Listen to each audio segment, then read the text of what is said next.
Please refer to the following schematic of this facility, which details the locations of areas of interest. Where is DC Nautilus? Main hall, the forge, panel room, quiet room, PubCon. Thank you for your attention, humans. Your safety briefing is now complete. I shall therefore now hand you back to the elevated humanoids that pretend to know what they are doing.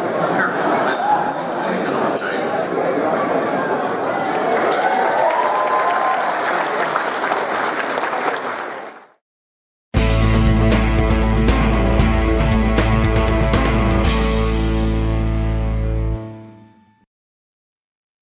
Along with Skywarp and Snarl if I can ever find him complete, Obsidian is one of the very few Universe 1 figures that piques my interest. Oddly enough, all three are originally Beast Machines molds. Speaking of, Obsidian is not just a redeco of, but also the Viacon General himself from an alternate timeline.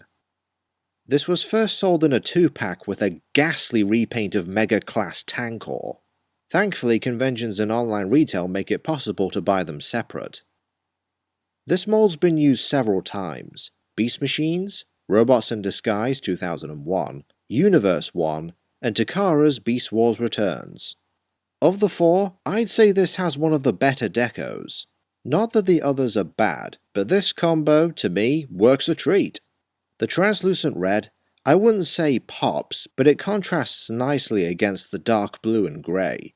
It just drips evil, especially compared to the bright green of the original. I mean, this Obsidian is quite the schemer from what I understand, unlike his Beast Machine self who's simply loyal to Cybertron, regardless of who's in charge. Most Universe 1 toys have an Energon Surge gradient effect, Obsidian's being dark purple and silver, and this is one of the more subtle examples. For the other extreme, check out Depth Charge or Silverbolt. The vehicle mode's a Cybertronian copter, though the toy is designed closer to an Osprey in that the twin rotors are on rotating engine pods.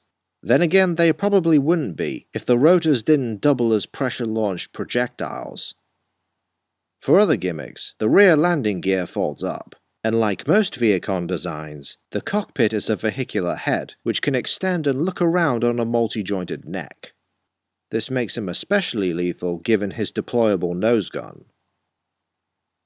Obsidian's transformation is essentially one big automorph. Swing the tail under, and through a series of gears, the cockpit folds down and the head swings forward. After that, unpeg and adjust the arms and you're done. Kind of. Like Motorcycle Drone, Obsidian has a show-accurate unileg, which can split in two for a more standard robot, relatively speaking. Like Motorcycle Drone, the bot mode is more or less the vehicle stood up. And honestly, I feel that figure pulled it off better since the transformation was more involved, and the vehicular parts were better integrated. Here you have the winglets and rotors hanging off the shoulders, which is faithful to the show, though they're quite a bit smaller than this. And to be fair, doesn't look that bad on its own. But how cool would it have been if he had propeller hands, like Movie Incinerator, or on the wrists, like 2010 Highbrow, who, incidentally, was retooled into BotCon Obsidian.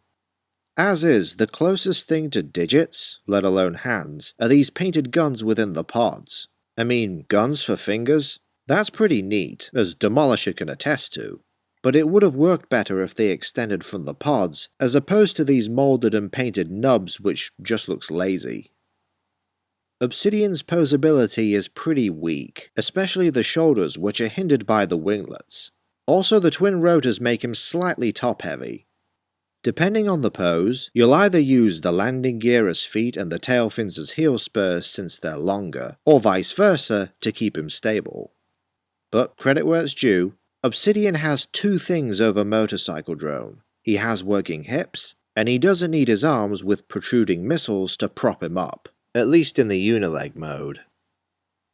In back you have the Con logo covering up the original's Viacon Spark Crystal.